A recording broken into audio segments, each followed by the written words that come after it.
Hello, and welcome to the Great Game Debate Podcast, where friends come together to respectfully discuss, debate, and disagree about video games. As always, I'm your host, Kaedhen Birthday Lane.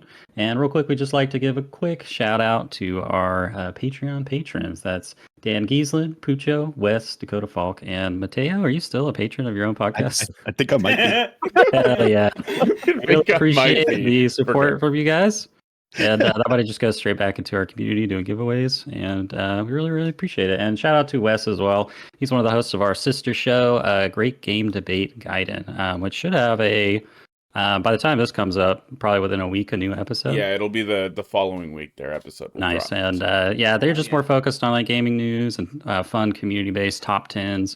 So give them a listen. And of course, I am joined by none other than the godfather of the debate himself, Jonah Gomez. I'm enjoying the Halloween decor your office is featuring this week. Yeah, so I've got the spooky webs with bats and spiders behind me. I've got the purple lights, and then the person sitting next to me has the orange lights for Halloween. Ooh, purple and orange. Spooky. Also the GGD colors, which are mint. Mm-hmm.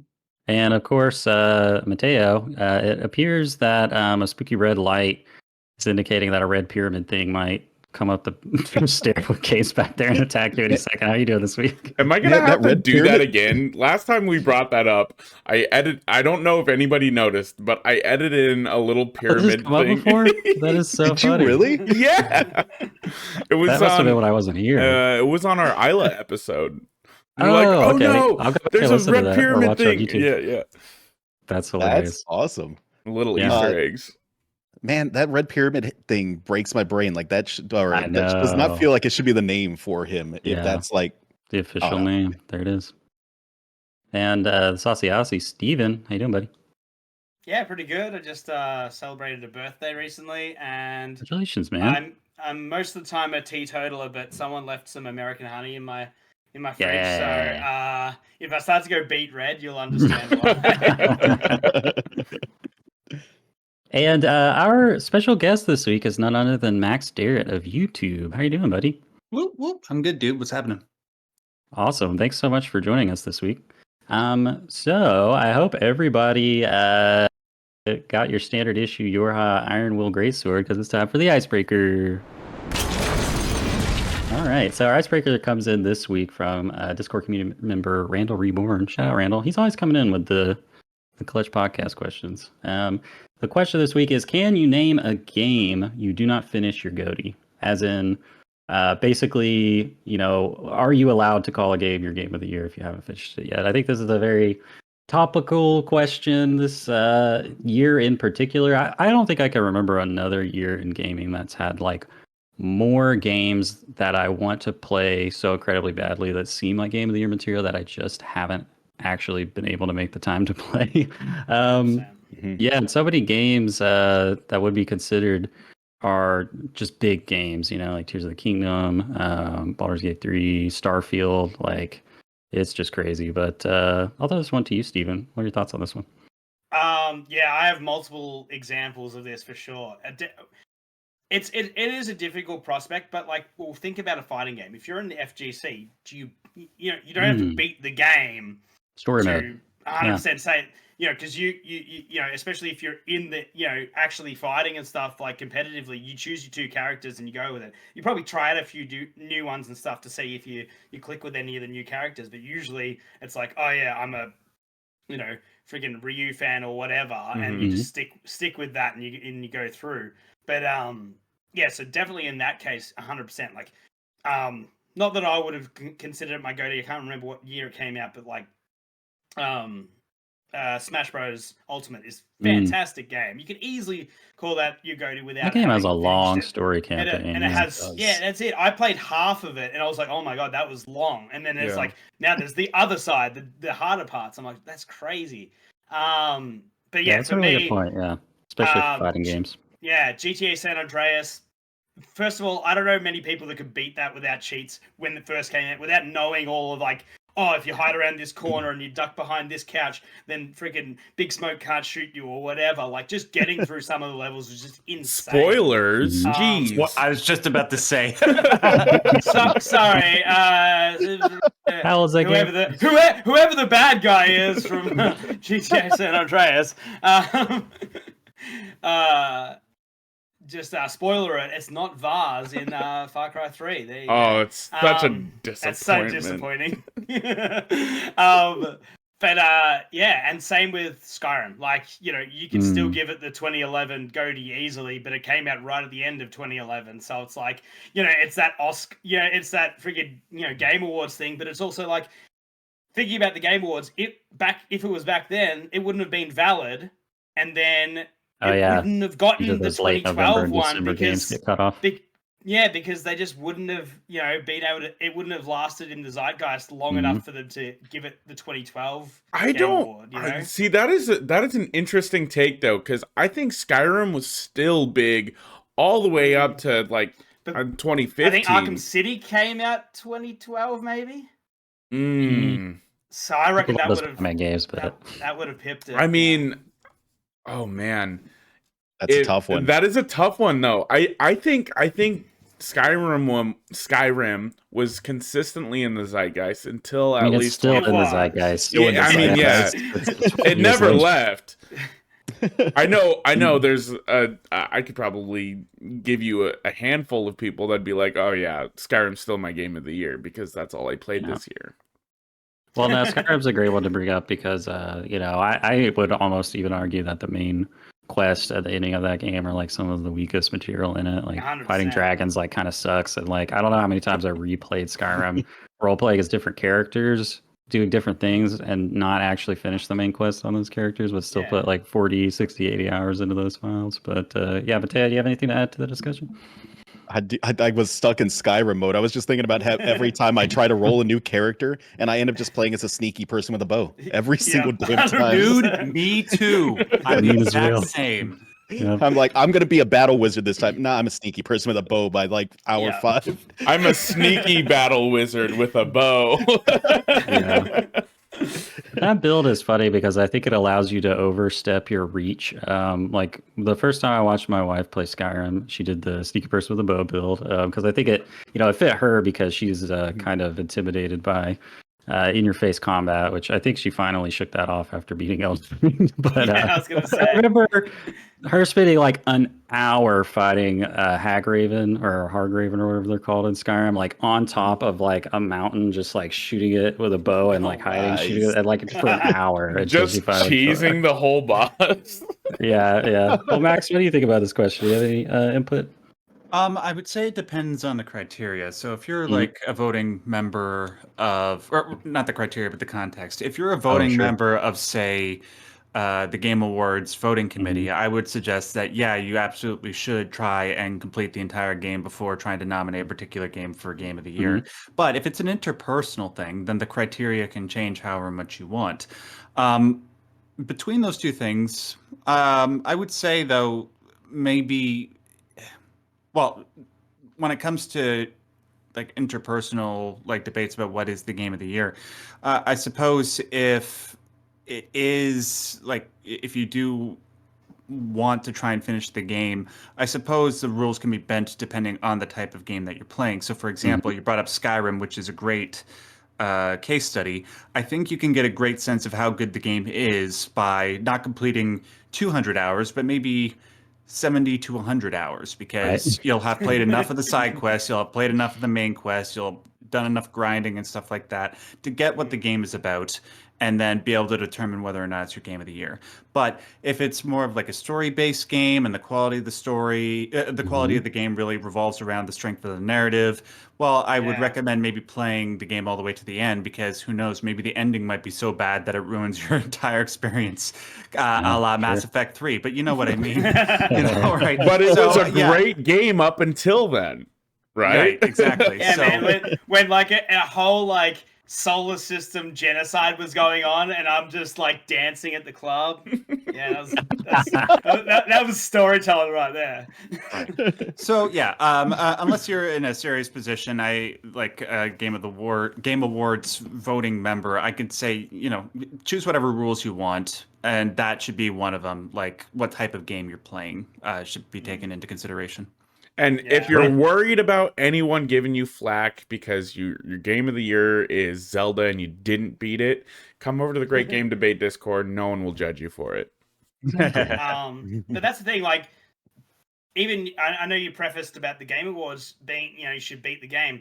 Again, there are categories where that's not even feasible. Like, they still have best sports/racing game. It's like, if you play 10 hours of Madden, 10 hours of NBA, you play 10 hours of freaking cricket, 10, and but 10 we're hours talking of, about like, we're talking about Forza. GOTY. Like, when it comes to sports games, but that is a GOTY. I guess that's fair, but like it's also set into its own section of games.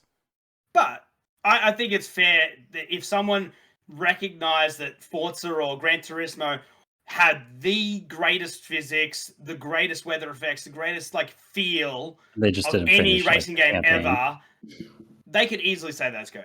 So I guess that's Well, I think 100%. that's a pretty good asterisk. Like, if you're in a serious, critical voting position, beat the game, unless it's a sports game. Yeah.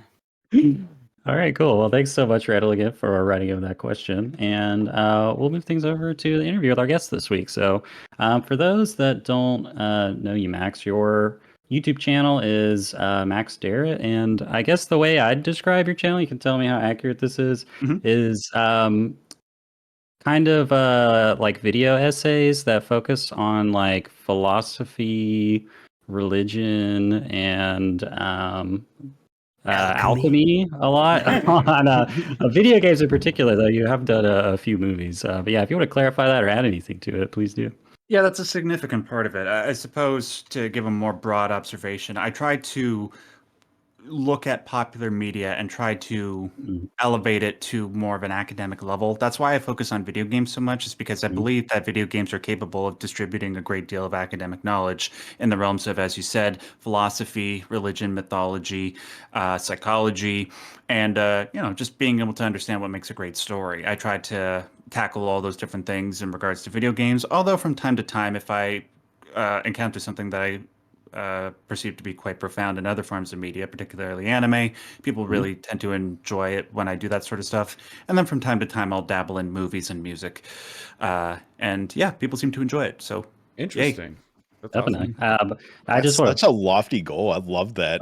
yeah. I do want to just personally, throw out that I guess I'm like of the members of the panel, like the number one super fan of Max Derrat. And oh, you're my number one fan? I've always wanted to meet you. And I just love your channel, and I highly recommend it to everyone. And it's not just like, there's so much content out there on YouTube that is just entertaining, but your content, while still being extremely entertaining, is also just very, very educational. I just feel like I've learned a lot about, like psychology and religion and all that kind of stuff to actually like have the language and identify the concepts to be able to talk about it and just introduce to like concepts like I never knew about. And I think I came on board your channel just when I was doing like a deep dive on like Silent Hill videos, because you got a ton of those. So yeah, highly recommend Max's channel. But Max, why don't you give us a little bit of background, maybe about your history as a gamer and sort of how you found yourself doing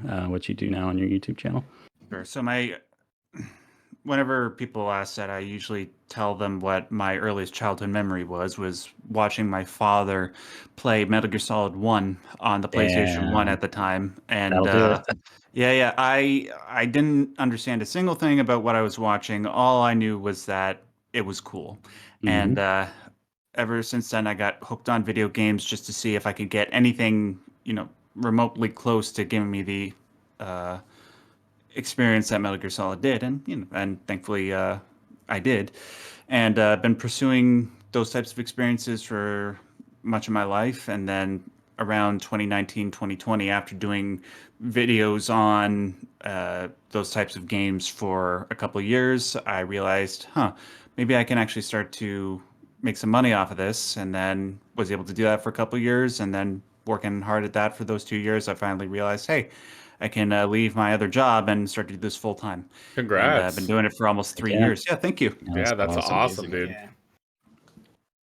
All right, So- and how?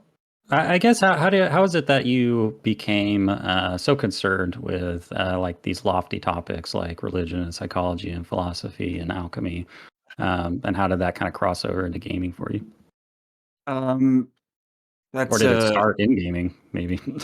it's kind of that's sort of a personal question that Sure. I don't know if I can answer in too great detail. I'll just Okay. say that, you know, I often focus on those particular subjects, philosophy, psychology, mythology, because I've used video games and my interest in them as a way of trying to glean knowledge for myself and trying to uh, gain knowledge that can help me live my life and become a better person, Oh, which I know, it's not just video games, just to Mhm. try and build your own personal ethic based on video games. That would sound weird, but no, it's that plus what it leads me towards in regards to, the ideas that these video games are predicated on. So, for example, you mentioned Silent Hill. A lot of Silent Hill is predicated on the psychoanalytic tradition, which was produced by people like Sigmund Freud, Carl Jung, Alfred Adler, and reading about their psychology has helped me live a better life and Mm. become a better person. So just extrapolate that ethic to everything else that video games can teach you. And so my pursuit of video games that can provide that type of enlightening experience, it's meaningful for me, and being able to share that knowledge with other people, that's sort of why I do what I do. So did that answer your question? Oh yeah, definitely. It's a Yeah. great Okay, answer. cool.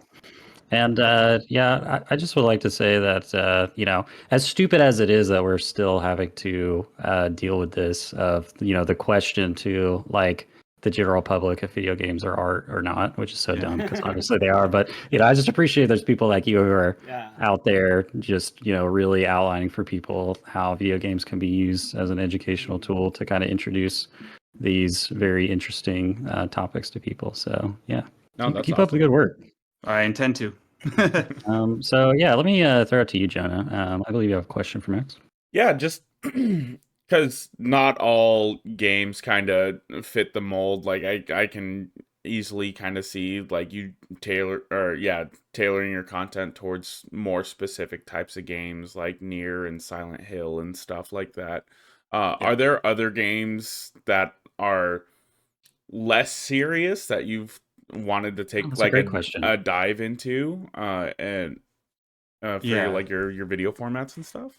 Yeah, absolutely. I mean, like, I would love to do that. The problem is, it's just the way the YouTube algorithm works. It doesn't Yeah. really allow you Mhm. to do that. So I'm kind of stuck producing videos on those types of games and that type of media. hmm But honestly, if I could, I would do videos all day about like Halo, and because Yeah. Halo is my favorite gaming Ooh, franchise. I that would be love, Oh, so awesome. fun Awesome. though. Oh man, that yeah, would yeah. be super fun. For Yeah, sure. I love Grand Theft Auto. I Uh-huh. love the platformer games like Crash and Spyro. I love Nice. Minecraft. I would do a lot of videos on Minecraft. Yeah, naturally, the autistic guy would want to do videos on Minecraft, obviously. Yeah. For the record, I'm actually legitimately autistic, so Okay. Yes. Yeah, no, that's relax. awesome. Yeah. To the people who might be listening. But yeah, no, most of my favorite games are actually not like the super cerebral type of games. Mhm. It's the stuff that you can sort of just kick back and relax at. But Yeah, I I can't really do videos on them, but hey, you know what? It's no problem. that's awesome. No, I mean, that's not awesome because you're like locked into the format that you need to do, but I mean, I'm glad that like you do kind of have ideas bouncing around for Yeah, and that you can enjoy others. those games. Yeah, Just yeah. just you just got to remember though, like Minecraft gets those clicks, and Minecraft has alchemy. So That's right. Right, but yeah, I don't know. Maybe one day, who knows? I won't say never. Yeah. Steven, I believe 100% you also accurate Minecraft alchemy guide. how to create the Philosopher's Stone. Steven, I believe you also had a question for Max, right? Oh, but Yeah, sorry, but- just sorry to interrupt you, but just very quickly on the subject of Minecraft and alchemy. If you want something that'll blow your mind, watch a video on my channel called Ion 10 Part 2. I actually talk about Minecraft and its hidden alchemical symbolism. And Ooh, yeah, just prepare to get your mind blown. That's I sick. feel like you Sweet. could say that about So all of in. your YouTube videos, though. Just prepare to get your Yeah, mind true. blown. Well, Yeah. I tried to maintain humility. It's Sure. as best I can. All right, Steven, go ahead. Yeah, first of all, I just want to say, like, whenever, for some reason, like, whenever I find these deep dive, like, content on YouTube and stuff, it just, so many of them remind me that I still haven't seen Paprika or Perfect Blue. Yeah. So, like, I definitely need to fix that, because I did watch the video, and I really need to fix that. But my second one, I have a third.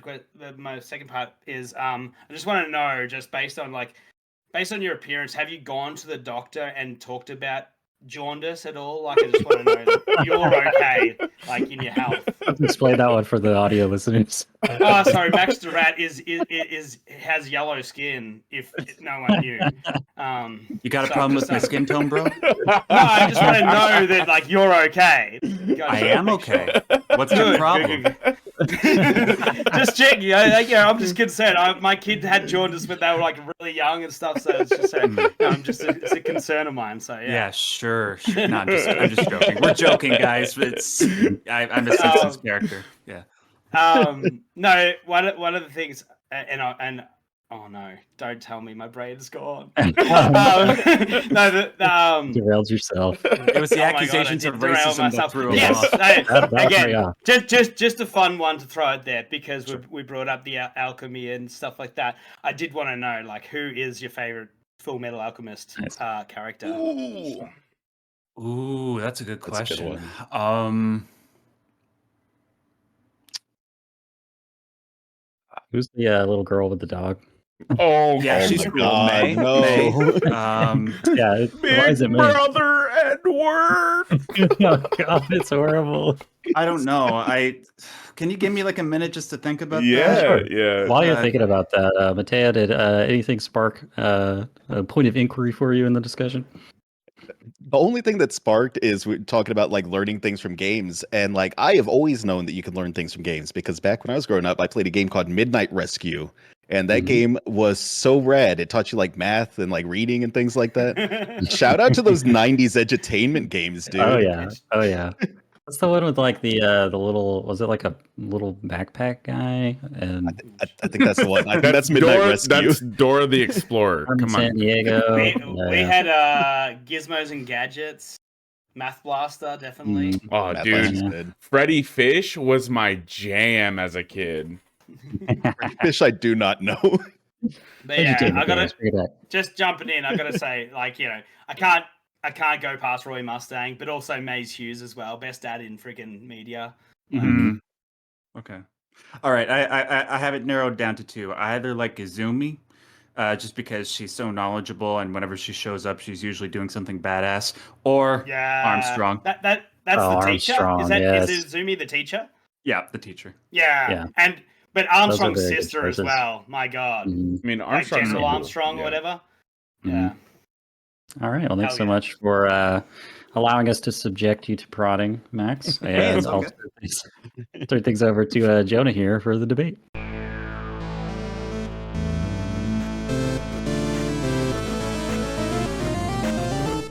Welcome back to the debate. We've got an interesting one. It's going to be very interesting. It's the most profound video game debate. It's going to be... Everything's going to be going over my head. I'm too smooth. It's just going to bounce off. But we have two... Ignorance is bliss, my friend. We have two brilliant people debating today. We have Max representing Nier Automata versus Kaedhen representing Final Fantasy X on this most profound debate. We also have Steven as our assist trophy. Mateo, I just wanted to get your thoughts on this one, being the other resident smooth brain dummy boy. for some reason I was in like Bill and Ted mode. I thought you were going to call it a most righteous debate, and I was real Most stoked. righteous. About it. Oh, There's some pretty righteous individuals in these games. yes. Yeah, I Waka am. is not one of them. I am very interested to see how this turns Racist. out, because I know that Max does very deep, super high level dives on things. I got my work cut out for me.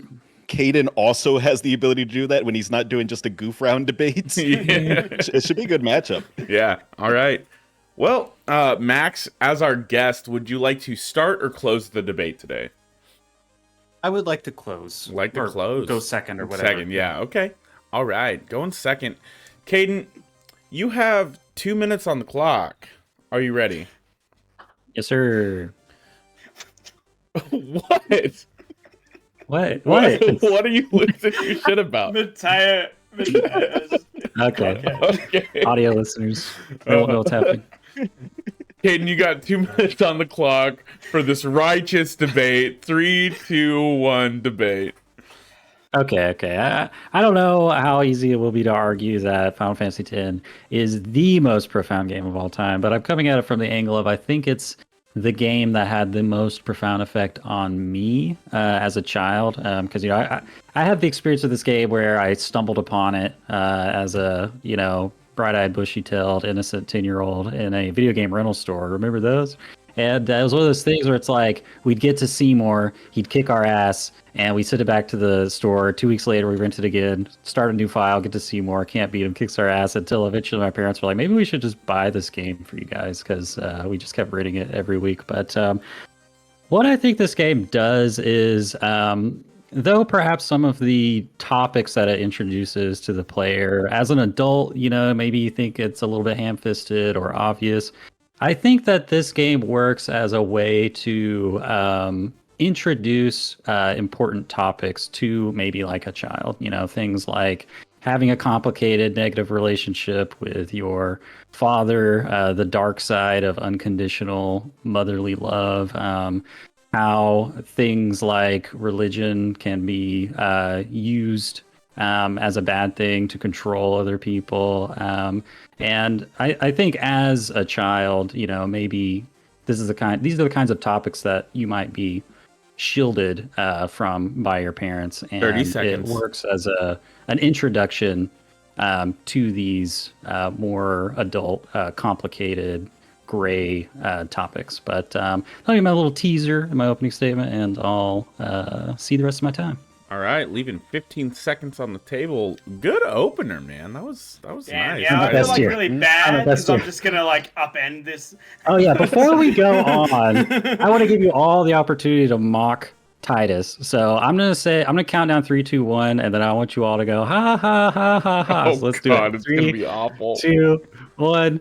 Ha, ha, ha, ha, ha. Oh, God. Stop it All right, now. we got it out of our system. Stop we got it it out of now. our system. Most profound game. All right, Max, you've got 2 minutes on the clock. Are you ready? Yes, sir. All right. 3, 2, 1, debate.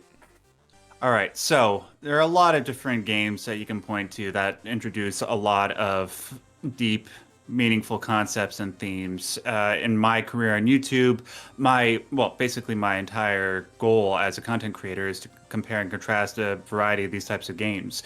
And I've gone into games like Deus Ex, Metal Gear Solid, Planescape Torment, Disco Elysium, just to name a few off the top of my head, but none of them have reached the profundity of a game like Nier Automata. And I'll try to sum it up as best as I can in the next minute and a half. Basically, the reason why I believe Nier Automata is the most profound game of all time is because it attempts to answer the most profound question that people, at least in the philosophical realm, have been trying to address for the last 2 centuries. And that is the question that Nietzsche posed towards the end of his life, the famous German philosopher Friedrich Nietzsche, probably most famous for his proclamation that God is dead. Thing is, though, when a lot of people hear that phrase, that God is dead, they read it as a triumphal statement, but it's really not. Nietzsche believed that that all hell was going to break loose because the moral systems that undergirded Western civilization were going to fall apart. And when that happened, people were going to need to replace those moral systems with something else. And what Nier Automata does is it frames that question in a way that takes place 10,000 years in the future and puts it in a context where those questions take on a deeper level of profundity as well as a deeper level of existential angst and difficulty. And 30 seconds. what Yoko Taro was able to do in constructing the universe and the story in the way that he did, where he not only made those questions accessible to people who might be at varying different levels of intellect, he made them very, very understandable and made them as profound as, if you were to read them in an actual textbook and you were of like great intellect like Nietzsche. And that's my summary, and I will see the rest of my time. Leaving 5 seconds on the table. Oh man,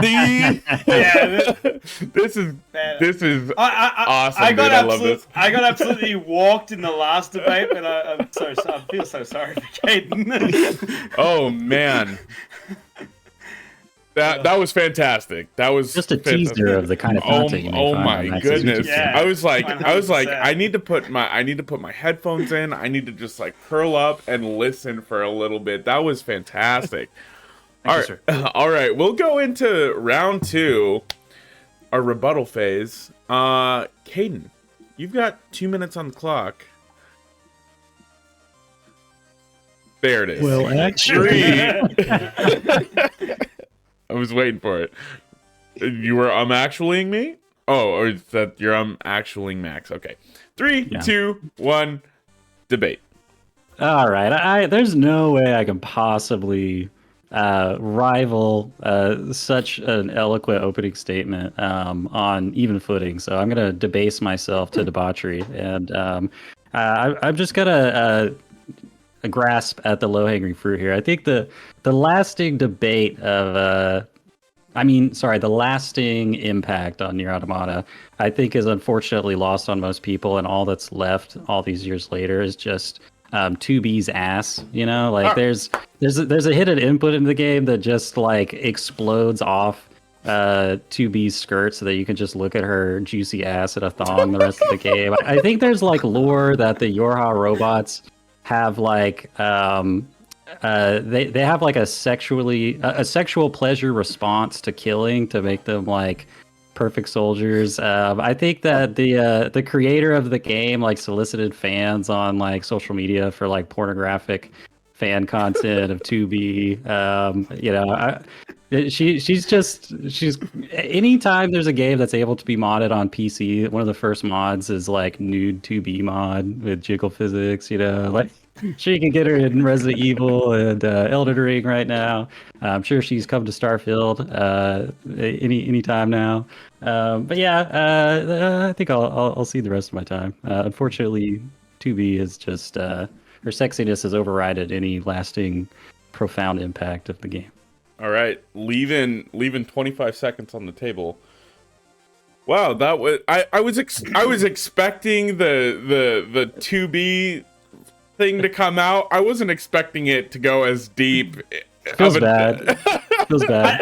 I just realized I need to replay Nier Automata. I didn't know about this exploding effect. That's, Kaedhen, I just need to applaud you because as someone on this debate team that has won a debate based off Rule 34, I appreciate you going with this for your rebuttal. Yeah, quickly, Steven, before I call you out as an assist trophy in my next round, please go look up the amount of Rule 34 entries for 2B. Have that ready for me. We just want to know that, or we just want to state that 2B is profound. Yes. All no, right. it feels bad. I had to do what I got to do to win. It may or may not reflect my actual opinion. But all right, Max, you got 2 minutes to rebuttal. Kaedhen, 3, 2, 1, debate.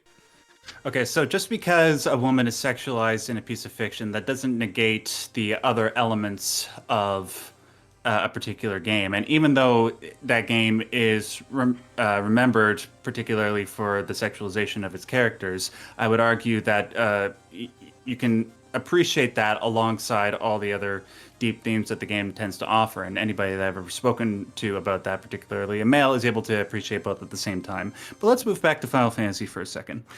You said that Final Fantasy X did a great job of introducing a bunch of themes, particularly to young kids, which maybe might seem a little bit basic to adults right now, but are presented nicely enough and with a great level of depth that people of all different ages can appreciate, and especially kids who want to learn about those types of subjects. Things like maybe religion could be a good or a bad thing, complicated relationships with your family.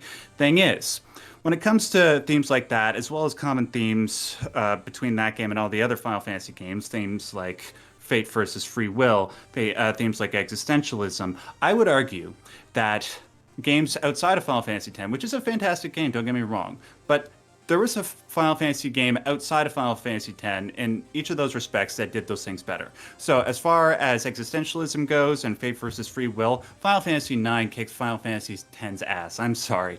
It's it's it's not objectively the best, but it's just when it comes to the level of emotional depth and the way that it's able to compel emotion from people and involvement with the characters and their struggles in those respects, Final Fantasy IX, particularly with characters like Vivi, with characters like Dagger, far superior to that of characters like Seymour and Titus and Yuna, which are great, but are not as often remembered. I'll see the rest of my time on that. Leaving 10 seconds on the table. Okay. Max is killing it in this debate. He immediately hits the parry button, perfect timing, deflects everything that Kaedhen stated. if I may say, outside of the bounds of the debate rules, in the words of Happy Gilmore, I'm stupid, you're smart, I was wrong, you're right, you're very good looking, I'm not attractive. On the topic of 2B's sexualization.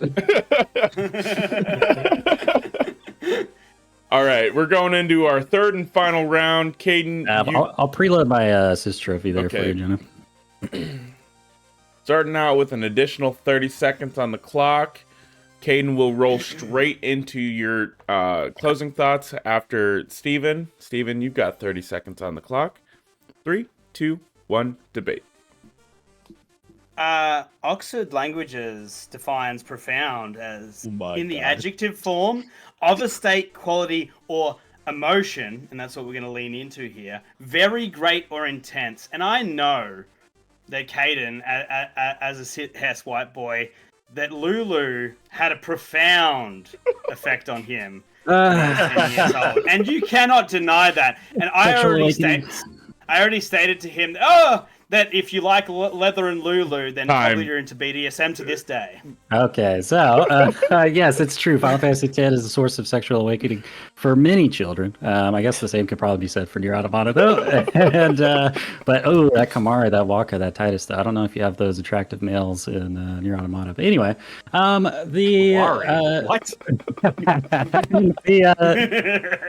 guess the topic I want to close in on a Final Fantasy X that it probably I don't know if it handles the best, but at least focuses the most on is the topic of death.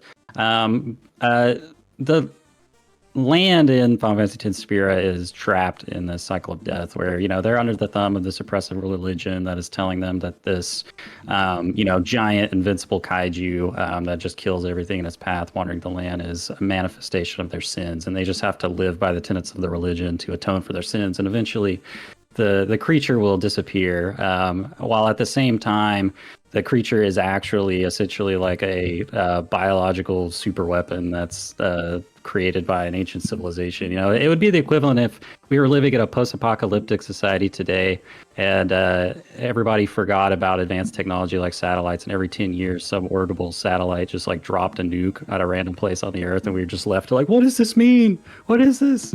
But the game, I think what the most profound thing I came away with the game is the fact that you have this relationship between the two main characters, and one of them, she's fated to die, and the other character doesn't know it, and he's just assuming after this journey is done and they kill the final boss, they'll be able to live their lives and enjoy their love and have a good time. And the character who's fated to die, despite knowing that, she's committed to making the most of the time she has left. And even though that's an extreme situation, we're all not walking around fated to die or all have terminal illnesses, but we're all going to die someday. And I think you can take away from that you can still enjoy your life even though you're going to die. I just felt like rambling. I don't know if that got pulled together or not. you brought the glue to bind everything together. That was excellent, man. That was fantastic. You know what other game features a spiral of death that people are trying to escape? You might be able to. You might be about to hear about it. Minecraft, and you should play Minecraft. All right, Max, you got 2 minutes on the clock. Would you like to use your assist trophy? No, it's okay. Thank you. Oh, going without the assist trophy. You just gotta harm his debate, Stevie. You're not on his level. Max came out and he's like, let me solo him. I got it. Yeah. All right. There we go. We got 2 minutes on the clock. 3, 2, 1, debate. So, as far as knowing what to do with the rest of your life when you know you have a limited amount of time to live, that's, again, even though Final Fantasy X did that wonderfully, I would appeal to Final Fantasy IX because I believe that Vivi, as an artificial life form who is trying to find a purpose to live, that was done in a more poignant, direct, and more emotionally gut-wrenching way. But also, it offsets it by giving a solution towards the end of the game about how to best live your life, and that has to do with one filled with love, loving the people surrounding you, bolstering them. That's the way that you attribute meaning to life.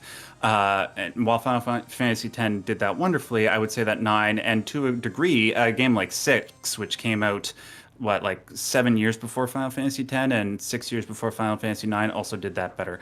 But going back to Nier Automata, I would say it did it better than all of them because it not only tackles that particular issue of what to do with life, especially when you have a limited time to live, or maybe, I don't know, maybe you're like a robot or an artificial life form like Vivi, which, you have artificial life forms in Nier Automata, where you're trying to figure out, okay, well, if I'm an artificial being and there's no transcendent meaning or end to my moral actions, then what's the point of living a moral life or having to deal with a painful life where all I've ever known is pain? 30 seconds. Those are the types of questions that Nier Automata asks, and while it answers some of them, it doesn't answer other ones. So it leaves you with a great deal of existential dread, but it also leaves you with some answers to try and meet through yourself so that you can come to your own conclusions. And in that way, Nier Automata empowers you to be able to contend with those questions and develop as a person yourself and live a better life.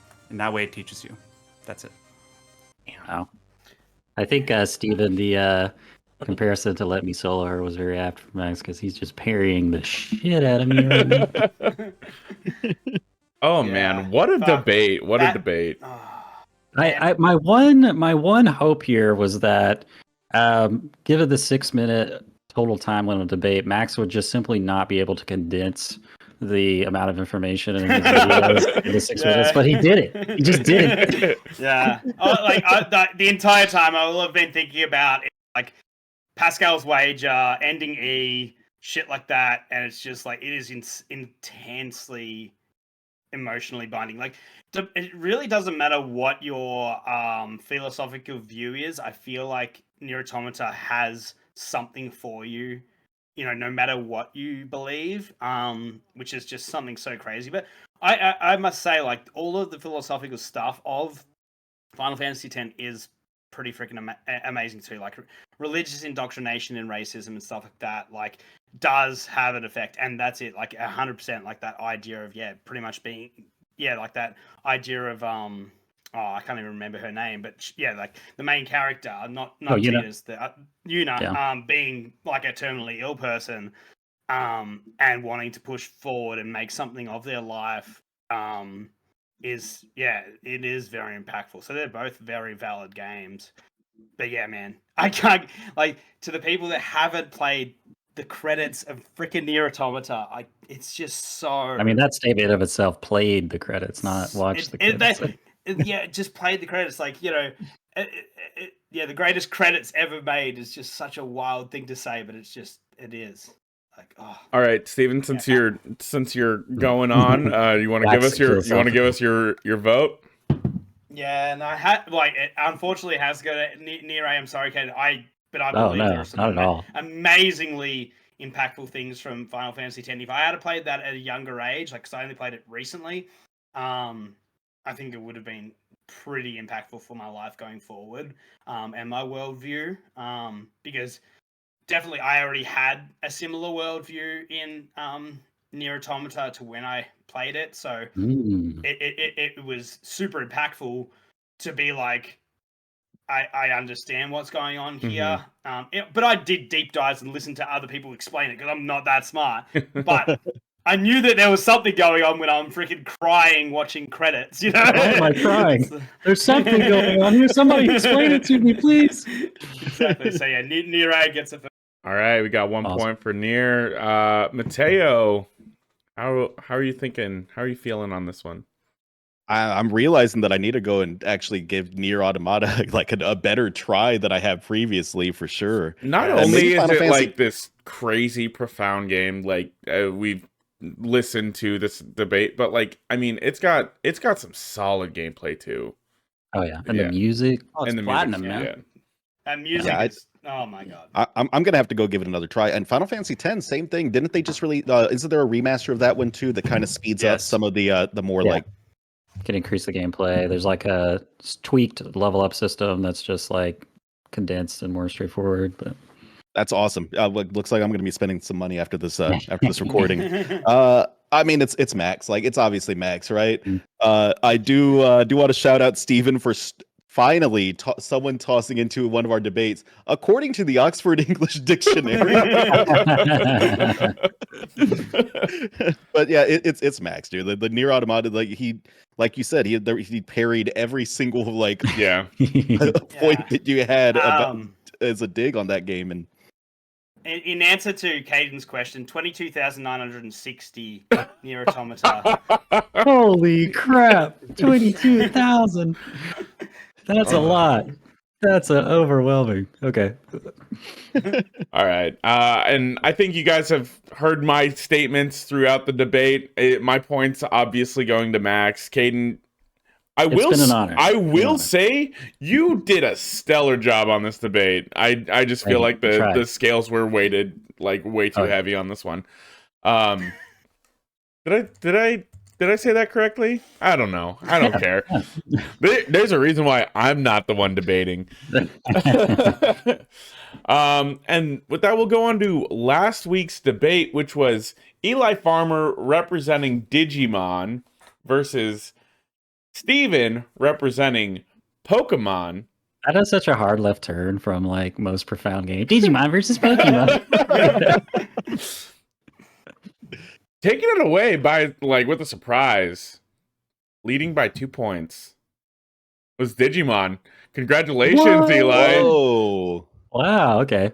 Yeah, I did not come correct for that debate. I should have come with some freaking hard hitting facts, but I just came with showing off Pokemon cards. If you'll permit me, Jonah, to take this over for a second. I am just now realizing I did not give Max the room to plug his shit during the interview. And I think this debate was just a very solid example of like the kind of information you could get out of Max's video. So if you want to take the opportunity before we move on, Max, just kind of plug where people can follow you or find your YouTube channel content, or if you have a Patreon or anything like that. Yes, if you like my brand of weaponized autism, you can go over to Max Derrat, just on all the major forms of social media. Primarily I'm on YouTube. My name is spelled Max, the normal way, M-A-X, and then my last name, it's spelled a weird way and pronounced a weird way, but it's spelled D-E-R-R-A-T. That's my last name, Max Derrat. And I talk, again, about a whole bunch of, I try to introduce a bunch of academic elements into popular media. This was just an example of that. I talk about games like Nier Automata from time to time, but I also talk about other profound games like the aforementioned Deus Ex, Fallout New Vegas. I'm currently doing an in-depth dive. This coming week, I'm hoping to put out a video on the esoteric history of the Triforce symbol from Zelda. Oh, yes. Let's go. And I don't know if you guys are aware of the Tetraforce theory, but I might have come across some evidence that might prove that it's true. Oh, so, wow. All right, I got Jonah just got rock hard. So, yeah, if that interests you, head on over. That descriptor had a profound effect on that, Jonah. Hey. Max, please finish your statement. And aside from your just watching your YouTube channel, Max, are there any other additional ways people can support you?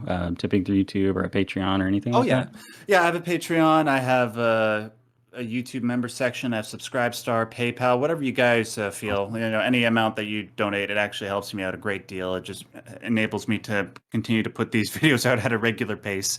So yeah, if you like that type of in-depth analysis, maybe throw a buck or two my way. There's also perks that come along with doing that. So make sure to check out those perks and donate based on, you know, how much you feel like you want to donate and what perks you want to reap for yourself. So that's awesome. That's fantastic. All right, Jonah, back to you. Well, back to me. Kaedhen, I'm going to throw it back to you because it's time for the pitch.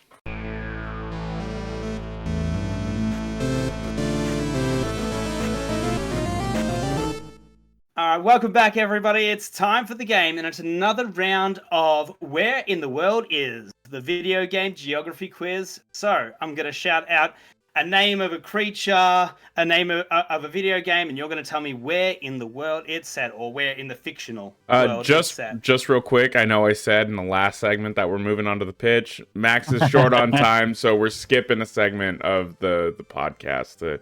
Although I'm sure Jonah could just edit that out and not have it being said. But it's open to the world. It's open to the world. Let's go. So I'm going to go around the horn. So I'm going to go from Jonah. I squished my camera, so now it's gone weird. But I'm going to go Jonah, Mateo, Kaedhen, Max, and around. Okay. So without further ado, this will be a hard one for Jonah because he probably hasn't played it. Where in the world is Metal Gear Rex? Metal Gear Rex? Oh, dude, I have no freaking idea. That's what I thought. I have a guess. America. I actually don't know. Not specific enough. Not specific North enough, America. Yeah. The United States. Mateo. Oh man, I don't know. My Metal Gear Solid knowledge is so limited because there's so much shit in those games. They're so dense with plot. I don't know. Let's think. Shadow Moses. That's a word. That's something that comes to mind. Do you know where Shadow Moses is geographically? Yes, it is on Earth. Shadow Moses counts, right? I think I would give him one. Kaedhen, what state? Well, I was just gonna say Shadow Moses Island, but maybe it's in Alaska. Is that right? Yeah, it's in Alaska. Right. Yeah, we'll give it to Mateo. We'll give it to Mateo. Yeah, we'll give it to Mateo. Okay, that's fair enough. Out the 0.2% of Metal Gear. All right. Yeah, it worked. Mateo, we were just talking about this in the off period. Where is the federal? Wait, you don't want to hear my answer? Sorry, no.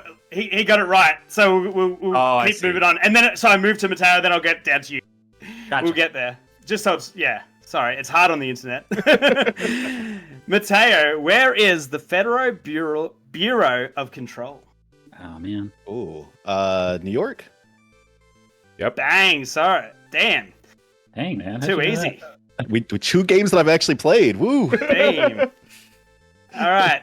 Kaedhen, oh man, this is probably too far. Oh, actually, if you don't get this, then I'm sure Max should have it in. Where is Silent Hill? Oh, as in what state? I have no idea. I'm just gonna pass it over. Max. Oh, it's in Maine. Maine. Yeah. Bang, bang. I wouldn't know. All right, Max. This is not as deep. Oh, well, I actually know you play these games, but this is not as deep as it sounds. Mm-hmm. Where in the world is Spyro? Oh. Where's he from? Well, he's in a bunch of different, the Dragon Worlds. That's where he's from. The Dragon... What sort of fiefdom would it be, maybe? It starts with a K, maybe? It does. I know the Avalar was the second game. The Dragon Worlds was the first game. And then the third one was... You're right. No, you're right in the first one, but it's the Dragon something dumb that... Dragon Kingdom? Yeah, here we go. They call it the Dragon Kingdom? I thought that's what it said. That's what it said on. For some reason, I just trust Max more on this. Like I feel like he's right. All right. Back around to Jonah now. Where is Banjo's house? Oh.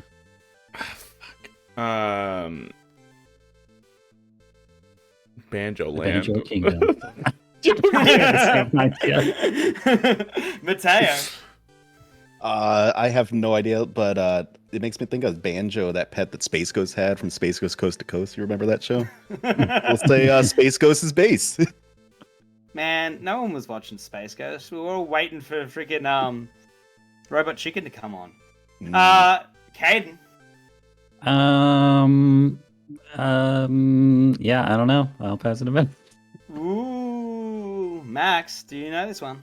Do you want the mountain name or the? Yes. Yeah. Okay. That's Spiral Mountain. Damn. bang. Okay. All Got right, the Mateo. encyclopedia here. I was hoping this one would actually go to Jonah. I didn't like organize the order, but I think this will go pretty quickly. It's the night of the hunt. Where is Bloodborne, Mateo? Oh. Why were you hoping this for me? Oh. Why 'Cause is you this wouldn't know gone it. from my memory now? I'm gonna Oh get on man, board. it's completely gone from my memory. Give this to Caden. That Okay. is Yarnum. Let's go. Yarnum. The funny thing is, I kind of knew that. This one might be good for Caden because you might not know it. Where in the world is Mario? Wait, Auditore. Oh, I'm- Italy? I don't know. It is Italy. I'm kind of wondering. Does anyone want a bonus point? Does anyone know what city? Is it Florence? No. Sicily? Max, do you have any idea? No, that's Assassin's Creed, right? Yeah, it's Assassin's Yeah. Creed 2. It Roman? says he's from Monteriggioni, Oh. Siena. Oh, okay. Oh, okay. Do I get a point for that then? But yeah, you got a point Absolutely. for Italy. Yeah. All right. Oh no, who just went? It's Max now. Max My Max brain's is up. already gone. Max is up. Where in the universe is the Krogan homeworld? Oh. The Krogan, is that Mass Effect? Mhm. Yes. Okay, I don't know. World. Mass Effect is I a don't- big blind spot for me, man. I have no idea. Jonah. I don't think anyone's gonna get this If it's one. a blind spot for Max. I'll It's guess, definitely a blind spot for me. Krogan Homeworld. How about that? Yeah, 100%. Definitely on the board there. Okay, no. It's actually a really good name. I like this one. Tachanka. Oh, Tachanka. Ooh. Ooh. Is that Alright, like, well, All right. is that like Black Panther's great uncle? Yeah, exactly. All right. We're almost done here. Now this one's going to be hard. But I'm not going to give away clues. I could give away clues if we run around the board.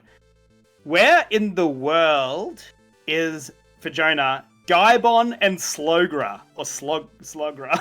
dude, I don't even know what the I hell don't you know. just said. Slogra sounds so familiar to me, but I don't know what it is. You just That spoke a Kaedhen or different something? language, dude. What the hell this are is these? Symphony of the Night. Where in the world Oh, would you that find boss. Gaibon and Slogra? Yeah, So, that's okay. the little gargoyle that carries around the derpy Yeah. face guy with the spear. So where in the world would Is you that find them? Dracula's castle? Dracula's castle. Nice. Thick. He's on the board with 1 point, folks. All right. Oh, this one missed Jonah. So this is the second last one. Only if we need a tiebreaker. No, we that is. don't. Max is gonna win. For Mateo, where in the world are Zale and Valere from in Sea of Stars? Oh, I hate Oh you. no! I have not hate played you. Sea of Stars at all. It might circle Might back around to you. yeah. All right, Pass. Yeah, no clue. No clue. Max. Yeah, I haven't played Sea of Stars yet, man. Sorry. And of course, now it's And blinking. Moon Cradle. Moon Cradle. I have on here Dakari Village. It's Is that it's on in Moon Cradle? Dakari Village is the town in Moon Cradle. On Moon Cradle. He, Island. went, he gets the point. It's Yeah, technically all correct, right, which we'll is give the him the best point. kind of correct. The best. All right. That is that the definitely final the one, best Steven? Futurama one. I have a tiebreaker if we need it. I think we're tied at 2 everyone, right? Or does Max have 3? Max win was with 3 points. The rest of us tied with 2 points. So how about that? Does everyone want this one? This is a history one. Let's do it. Throw it Real out quick. there. Yeah. All right. Where in the world were Mario and Sonic in the 2016 Olympics? Oh. Ooh. China. Everyone shout out. Just. Oh my God! Was no one watching the Olympics in 2016? Bro, that was like almost 8 years ago. Do we look like sporty folks to you? Just give us answers. We talk about video games, not sports. Yeah. Rio de Janeiro. Oh yeah. Well, thank you so much for running the game for us, Steven. It's a pleasure as always. My favorite part of the podcast. And we've now reached the end of the podcast. Congratulations, everyone. Pat yourselves on the back. I know you got a split, Max, so we'll expedite you to the first to give your final thoughts. Just anything on your mind or anything you want to shamelessly plug. What final thoughts do you have for us today? Oh, just to be clear, Final Fantasy X is a fantastic game. It was my first Final Fantasy. I have played 5 Final Fantasies since then, or 5 or 6. I'm not sure off the top of my head. But since then, I've yet to encounter a combat system in any Final Fantasy game that I love the most.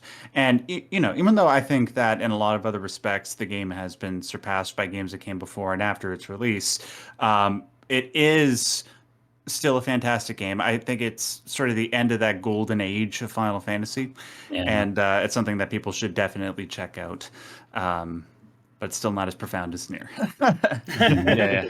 But yeah, definitely check that game out. That I just wanted to make sure that was clear. All right, thank you so much, Max. Cheers. All right, Jonah, final thoughts. It was awesome having Max on. I was not expecting to get, I kind of was expecting to get my mind blown. It just way more than what was expected. I just want to say thank you to all of our patrons, especially you, Mateo. Ooh. He's making up for last time. Yeah. The GGD Kaedhen guys are killing it. They're recording their episode the same day as we are. Theirs will be out on the next the next week after this one. Just shout out, tonight we're going to be doing a prop hunt thing for Halloween. I'm sorry I didn't say it on our last episode to get more people in, but it's whatever. We're going to have fun tonight, play some prop hunt in Fortnite. We had a merch sale going on. I haven't looked to see if we got any sales or anything, but thank you if you did buy a shirt or something or some stickers. And yeah, if you could share the video or the audio of the show, I'd love that. We're just trying to get into more people's ears and have more people know about us. Thank you. Very nice. Mateo, final thoughts. This is a fantastic debate. It's so dense, so awesome. I think Jonah and me might have even gotten a little more wrinkly in our brain. Yeah, I think I have a wrinkle now. Mm-hmm. So that's pretty impressive. I've got a note here from last recording that says shout out to Stefan, but I don't know what it means. But you know what? Shout out to Stefan, dude, and the splooge. And the splooge. Stefan and the splooge. Oh, Stefan was the real life fan. Was it Jonah that you met or somebody? Oh no, Eli. Eli. Eli met Stefan. He met a real life fan of ours that we have no idea who they are. So it's like, wow. Shout out to Stefan. Shout out to Stefan. What a legend. Now that we have the proper context. Steven, final thoughts. Yeah, so many people I've heard colloquially drop off of Nier after ending A and they start ending B and they go, oh, what? I'm back at the start again or whatever. It doesn't take that long, and literally once you start on Route C, it's just like it's banger after banger after banger, and it's just like it will blow your mind. Okay, so I was gonna go all the way onto Route C. I got an upgrade for my computer, and when I upgraded my computer, it lost all my save data. So I was like, I'm not gonna do it. That's why I did on easy or whatever. I don't know. I was playing it on easy. It's still long. Well, all right. I've been your host, Kaedhen Lanes, the Great Game Debate Podcast. My final thoughts are: I can't wait to make the thumbnail of this video just a close up of Lulu's boobies and Jesus 2B's Christ. ass, and we just get like the most views we ever got, like 5 times our most viewed video, like 1,000 views. Like, Oh my god. What? all right, well, as always, happy gaming. Bye. Bye.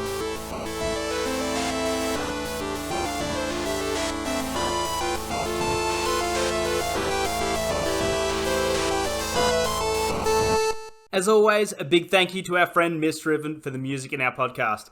If you like what you hear and you want to check out more of what they have, you can pay them a visit on Twitter at MIST_RIVEN 719 or on Bandcamp at Misdriven. Thanks again for tuning in.